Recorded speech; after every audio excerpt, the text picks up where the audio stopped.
Барлықтарыңызға сәлем, каналыма қош келдіңіздер. Бүгін видеода сіздермен осындай заказ түскен, маған соны бірге жасайтын боламыз. Сондықтан да видеоның соңына дейін көріп, сұрақтарыңыз болса, комментарийға жазып кетіңіздер. Ал енді кеттік, бірге жасайық. Сол заказды сіздермен бірге қазір бірге жасайын. Осындай мен шокотранспорт бумага алдын ала шығарып алдым. Мына жағы глянцевый, мына жағы матовый, осы матовый жағын жабыстырамыз.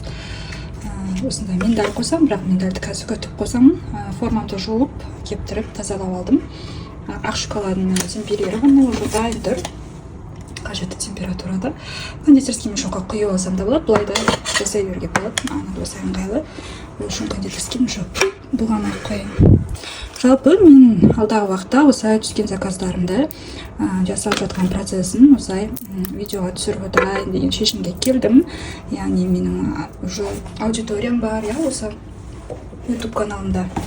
Мен сол аудиториямен де бөлісу мақсатында сіздерге қарап отырсам, сіздерге осындай процесс жұмысы жақсы ұнайды екен. Жалпы мен кез келген өзім жасайтын шоколадтардың барлығына осындай орехтар міндетті түрде қосамын. Өйткені құр шоколад тәтті болады, өйткені натуральный шоколад қолданамын. Құр шоколад тәтті болады, ол клиенттердің көбісі ұната бермейді. Сол үшін да мен обязательно осылай орех бірдеңелер қосамын. Арахис қосуға болады, уже дробленый, миндальный слайсы қосуға болады, бірақ алдын ала клиенттен сұрап алу керек. Яғни ешқандай несі жоқ па, аллергиясы жоқ па деген сияқты, ол клиент ориентировочныйсыз көрсетеді. Осылай арахис сублимированный маринада қосса болады, ақ шоколадпен. Негізі осы миндаль и сублиматтар жақсы үйлеседі дәмі. По крайней мере, маған ұнайды солай. Жалпы қазір осы наборды жасауға бізге шамамен бір 5-6 минуттай ғана уақыт кетеді ғой. Соны сіздермен бөлісейін деген ниет менде. Шоколадым алдын ала міне осы ертіп алдым. Мен Сикао деген шоколад қолданамын. Қазір градус төмендеп кетті, қазір ысытып алайын. Жалпы ақ шоколадты мен Сикаодан қолданамын. Иканың да ақ шоколадтар жақсы болады, Калебаттың да ақ шоколад жақсы. Жалпы негізі ақ шоколад бұл көбісі айтады, бұл шоколад емес, ол ақ какао бабл болмайды деп ше, но сонда да бұл жерде кокосовый маслосы бар. Бұны да шоколад деп есептей береміз. И соған қаратай бұл ақ шоколад еще қымбат болып келеді, молочный шоколадқа қарағанда. И және де менде негізі жұмыста ақ шоколадты жалпы неге ғана қолданамын, осылай шокотрансферный печатьқа ғана қолданамын. Жалпы. А так көбінесе мен молочный шоколадпен жұмыс жасаймын. Осылайынан сразу ыдыстан құя берсем де болады. Менде мынау мармиттің ыдысы, арнайы мармит деген арнайы құрылғы, алдыңғы видеоларда айтып көрсеткен болатын, қарап шықсаңыздар болады. Мармитпен жұмыс жасаған өте тез әрі ыңғайлы. Осылай кондитерский мешокқа құймай-ақ. Бірақ енді бұндай дәрежеге жету үшін кішкене осыны опыт жинап алыңыздар. Так, негізі алғашқыда әрине постоянно кондитерский мешокқа құйып жұмыс жасаймын. Осылай қазір бір ыңғай қылдырып шоколадты құйып аламыз. Бұл наборға маған негізі алдында мен өзімнің папама туған күніне жасаған болатынмын осы наборды. Содан кейін жай статусқа салғаннан уже менің постоянный клиенттерім ұнатып бірден заказ берді папасына, дәл осындай жасап берші деп. И содан осы заказ жасап жатырмын. Былай қарасаңыздар, шоколадты кез келген мерекеге, кез келген адамға сыйлауға болады. И прям әркез сұранысқа ие. Менде идея деген өте көп. Алла бұйыртса, бұл жақта сіздермен бөлісіп отыратын боламын барлық идеяларыммен. Жалпы осы шоколад саласында қалай табысқа шығуға болады, қанша табуға болады. Жалпы шоколад жасап, табыс табудың 10 жолы деген менде даже видео бар. Ол жерде мен өзім қалай табыс табатым, 10 көзі десем де болады, табыс табудың шоколад саласында. Бұл жерде тек осындай плитка шоколадтар жасамай, можно бомбонеркалар жасауға да болады. Онымен қоса детский мастер-класстар өткізсе болады. Мен мысалға өткізгенмін алдында көктем айында жақсы өткізіп жүрдім. Қазір помещение жақсы ыңғайлы таппай жүрмін, тоже табысының жақсы көзі. Қазіргі таңда ата-аналар білесіздер, балаларын бүкіл жерге қатыстырады, балалары жан-жақты болғанын қалайды. Там тоже өте жақсы. Табыстың көзі детский мастер-класс деген. Міне мен қазір өздеріңіз байқап отқанда шоколад трансферінің бумаганы шоколадтың бетіне қойып жатырмын. Яғни арасында пузырь қалмау керек, прям соны қадағалау керек. Бұл жерде өте андай ювелирная работа дейді ғой. Прям қара, менің қолым жуылған бірнеше мәрте. Даже антисептикпен де, жаңа спирт қосылған салфеткамен да сүртіп шықтым. И мен уже қорықпай жұмыс жасай беремін салфеткасыз. Міне осылай жақсап орналастырғаннан кейін холодильникке қатыруға жіберемін. Шамамен 30 минуттай тұрады. Сосын уже коробкаға жинайтын боламыз. Қыздар, айтпақшы, мен кеше шоколад жасаған болатым. Тоже цветочныйға дубайский шоколад жасадым. Содан сразу на формаға құйып қойғанмын. Қазір осыны демолдинг жасап, тоже дайындай берейін. Осындай әдемі жүрекке жететін сөздер.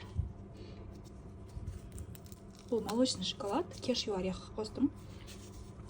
За внимание дейді. Қазір енді осыны қазір кондуринмен әдемілеп бояймыз. Сосын уже коробкаға сала берсек болады. И ар жағында уже жаңағы ақ шоколадымыз да қатып қалар. Жалпы қазір айттым ғой, формалардың түрлері өте көп деп. Мысалға, мына форма мен мұғалімдерге деп алған болатын. Өйткені бұл жерде спасибо вам за знание деген сөзі бар, за заботу деген, сосын тағы за терпение деген сөздер бар. Яғни мұғалімге келетін сөздерді. Бірақ бұны мен көріңіздер, әкеге арнап та үйлестіріп набор жасап жатырмын. Яғни формаларды да бір-біріне үйлестіріп, кез келген мерекеге үйлестіріп жасауға болады. Әдемілеп жіңішке кесочкамен бояп шығамыз. Ерекше эффект береді. Яғни былай қарағанда әріптер көрінбейді ғой, не жазып тұрған түсініксіз болып тұрады. Сөйтіп кондуринмен әдемілеп істейміз.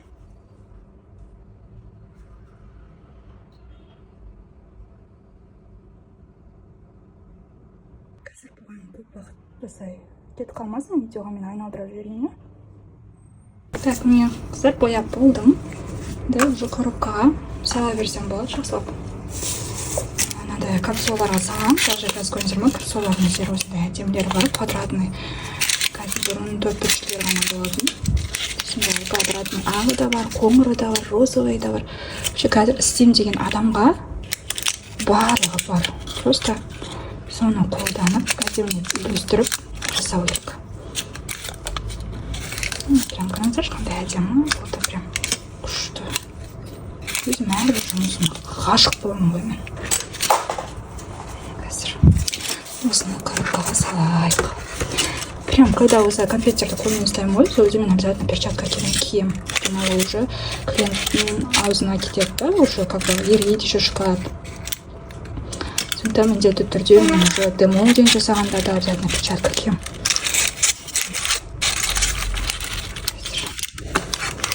Мына жаққа қарайын деп камераны көріп жатырмын. Уже красиво. Қазір плиткамыздың қатқаны. Уже қатқан шығар, қазір саламыз. Так, қыздар, енді плитка саламын ғой, сол жерге тишью қағазын саламын, чтоб плиткаға астынан тазалық үшін және әдемілік үшін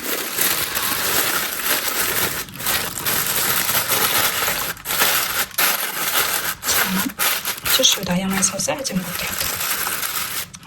Бұл енді плиткам қатты, өзімді кетті. Бірнешеге саламыз. Так, мінекей плиткам қатты. Шокотрансферный мінекей пленкасы уже көтеріліп тұр, все дайын. Енді қазір бұны аламыз. Негізі темперирование дұрыс жасалған шоколад осылай формадан өзі секіріп шығады. И көрдіңіздер ме, глянцевый. Әдемі, прям глянцевый шықты. Мына жағда и мына жағда. Все. И қолда да көрдіңіздер ме, тез ерімейді. Перчаткамен ұстасаңыз. Так, все. Енді коробкаға әдемілеп саламыз. На плитканы нужно еще прозрачный целлофан бар ғой, слюдалар соған да салуға. Но мен осылай қоя салам. Ничего, тоже жақсап шығады әдемі. өздеріңіздің. Все, крышкасын жабамыз. Лентамен байлаймыз. Мен осындай жасылын байлаймын деп тұр, прям әдемі. Оливковый цветке жақын келеді. Можно золотистымен байлауға. Бірақ осы цвет маған прям ұнап тұр. Крастовый мен. Еще мына жерде көрініп жүрмін, тоже осындай түс бар. Сонымен үйлесіп. Бұл кез келген набор жасағанда солай түс үйлесімділігін бәрін сақтап, композиция жасағанда да бәрін үйлестіріп жасасаңыздар, кез келген набор ерекше әдемі болып шығатын болады.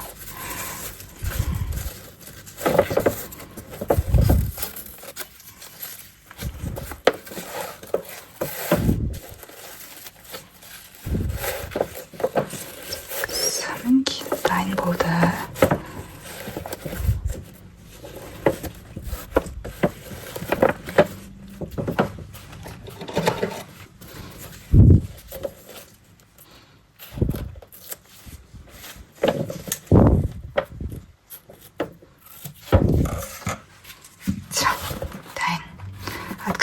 Открытка қосамыз, логотип болса логотип жабыстырамыз, сонымен осылай дайын болды коробкамыз. Әкеңізге осындай қыдырып сыйласаңыздар болады жасап. Видеоның соңына көргендеріңізге рахмет. Сұрақтарыңыз болса комментария жазып кетіңіздер, және міндетті түрде каналыма тіркеліп алыңыздар. Алдағы уақытта өзімнің осылай заказға түскен шоколад наборларымды сіздермен бірге жасайтын боламын. Келесі видеоларда кездескенше сау болыңыздар.